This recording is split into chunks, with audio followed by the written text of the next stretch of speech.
final de vuestro duro camino y lo habéis conseguido. Lo vais a hacer ahora muy bien, no estéis nerviosos. Vuestros profesores, tutores os han preparado muy bien el trabajo. La profesora de investigación que aceptó un reto, gracias Lidia por haberlo aceptado. Y adelante, que valéis mucho y que lo vayáis a demostrar. Gracias al tribunal por meternos en este fregado.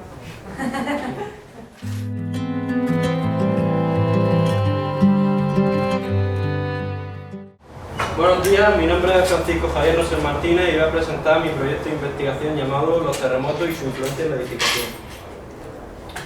Este es el índice y muestra los puntos que hemos desarrollado en el trabajo.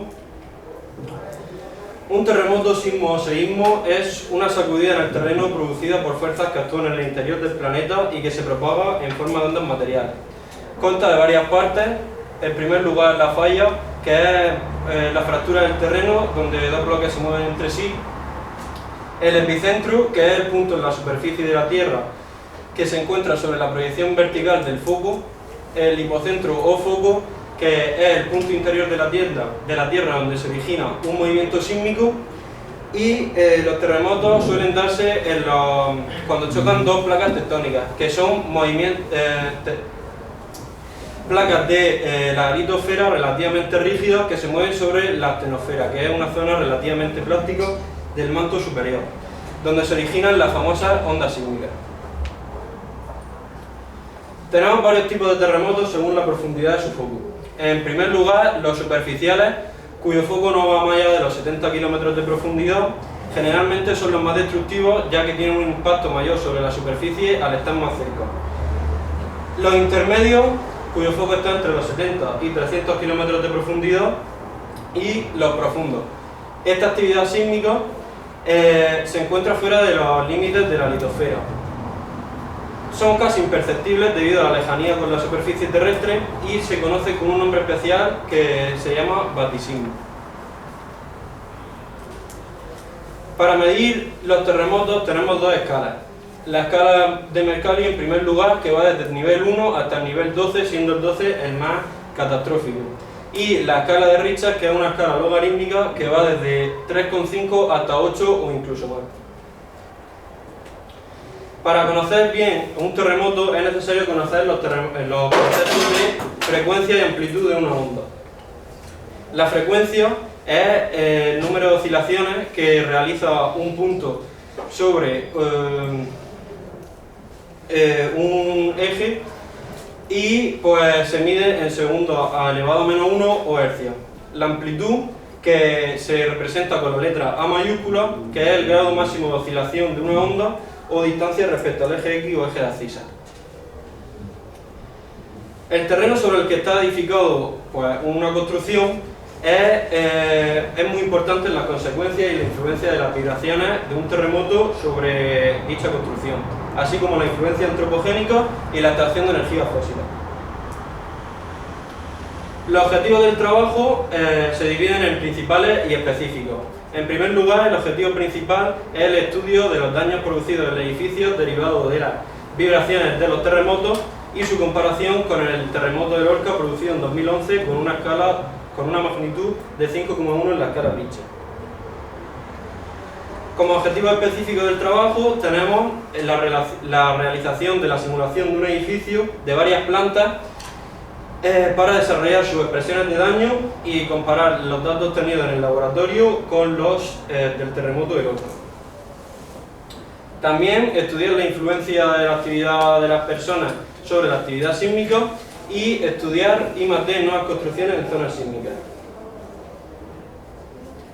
Para la realización de la simulación del edificio de varias plantas utilizamos esta maqueta y pues un generador de frecuencias que nos permitía cubrir un rango de frecuencia de 0,1 Hz hasta 1 MHz y un generador de pulsos que nos permitía mantener constante la amplitud mientras variamos la frecuencia. También un sensor de movimiento que nos permitía conocer en todo momento la velocidad, posición y aceleración de la maqueta mientras la sometíamos a las diferentes vibraciones, y un software especializado que controlaba el sensor de movimiento.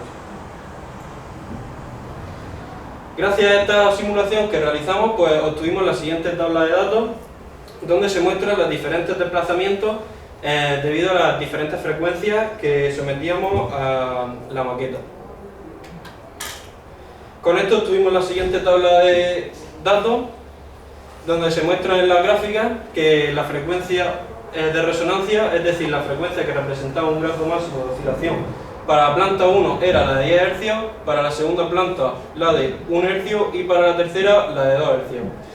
Aunque vemos que respecto a los edificios de Lorca, los desplazamientos que sufren debido a esta frecuencia son totalmente diferentes. Las personas pues eran conscientes de que existían los terremotos mucho antes de conocer lo que eran. Hoy en día los terremotos causados por el ser humano tienen un impacto mucho mayor en la sociedad, ya que cada vez son más los terremotos que sufren las personas.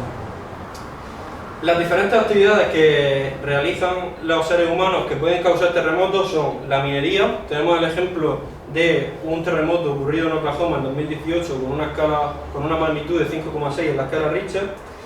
El agua embalsada mediante presas. La extracción de petróleo y gases convencionales como el propano.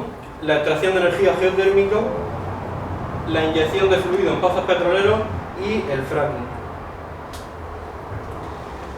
Con estos gráficos podemos ver cómo ha disminuido la actividad sísmica gracias al confinamiento del COVID-19 y vemos cómo claramente esta línea verde, que es la actividad sísmica durante el confinamiento, es muy inferior a la anterior a este. Para minimizar los daños en las estructuras se llevan a cabo diferentes técnicas autóctonas para minimizar los daños. Por ejemplo, en Italia se ha diseñado un sistema de bloques aislantes mediante el cual el suelo vibra pero el edificio no.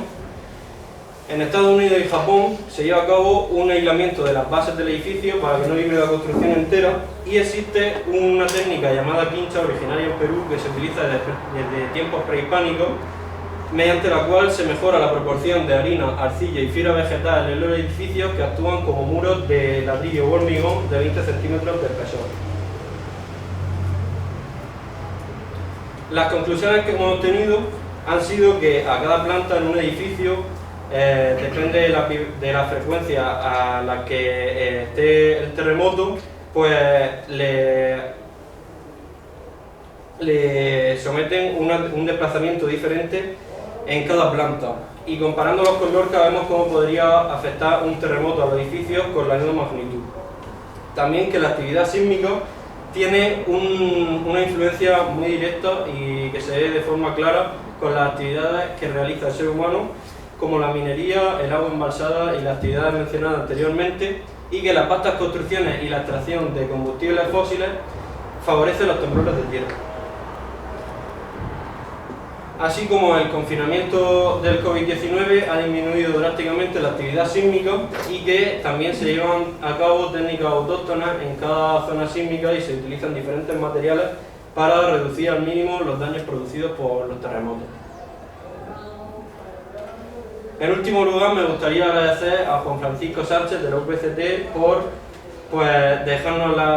facilitar las instalaciones de la Universidad de Cartagena y enseñarnos tanto sobre terremotos, a Luis Enrique Sánchez Hidalgo por tutorizar el proyecto, a Lida García Guardiola por tener la paciencia necesaria estos 2 años, a David Peñalver y Iker Manjón, que han sido mis compañeros del proyecto, y al resto de compañeros de Bachillerato Mares, y a mis amigos y familia por ayudarme durante mi etapa académica.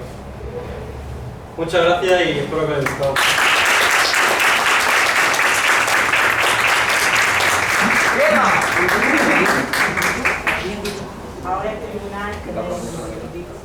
Bueno, yo en primer lugar darte la enhorabuena por la exposición que has hecho y el trabajo que has hecho. Y en lo relativo a lo que has explicado y tal, dices que el COVID ha rebajado la actividad sísmica, pero entonces, ¿qué es lo que ha pasado en Granada? ¿A qué te refieres que ha rebajado? ¿A que se puede estudiar mejor la actividad o a que hay menos actividad sísmica? A que debido al confinamiento, pues al estar menos las personas en movimiento, pues de alguna manera se ha ha disminuido la actividad sísmica. No he profundizado demasiado en eso, pero claramente se ve que las personas tienen una influencia directa en la actividad sísmica. Vale, muy bien tu posición. Gracias. Bueno, yo también te doy la enhorabuena, me parece muy acorde por eso, por la situación. Supongo que lo del COVID será porque se han hecho menos extracciones Claro. de la tierra y todo eso. Yo solo tengo una curiosidad. ¿La maqueta que habéis usado en la Universidad de Cartagena era una maqueta genérica o era de un edificio de Lorca? No era una maqueta genérica, pues como cualquier otra, de 3 plantas de plástico y pues eso. Y Con así eso, lo- con lo que salía, comparabais los resultados de lo que se obtuvo en Lorca en el momento Exacto. de los terremotos y demás. Sí. ¿Estamos seguros? ¿En Lorca Sí, sí. hay posibilidad de que vuelva a repetirse o estamos Oh, bien? puede ser, puede ser. Bueno, venga, pues enhorabuena. Gracias. Pues nada, también me ha gustado mucho la exposición, darte la enhorabuena. Y yo quería preguntarte, porque has mencionado algunas medidas que se están llevando a cabo en zonas que son particularmente vulnerables en las construcciones para evitar o para minimizar los daños. Sí. Pero ¿tienes constancia de si esas medidas se están tomando solamente en zonas sísmicas que conocemos o son obligatorias en todas las construcciones de España? No, eso depende de lo desarrollado que esté el país y las medidas que quiera tomar cada zona, porque no es lo mismo un país en desarrollo que tiene menos economía a un país en desarrollo, o sea, un país desarrollado que tiene más dinero para cubrir esa necesidad. Enhorabuena. Gracias. Gracias.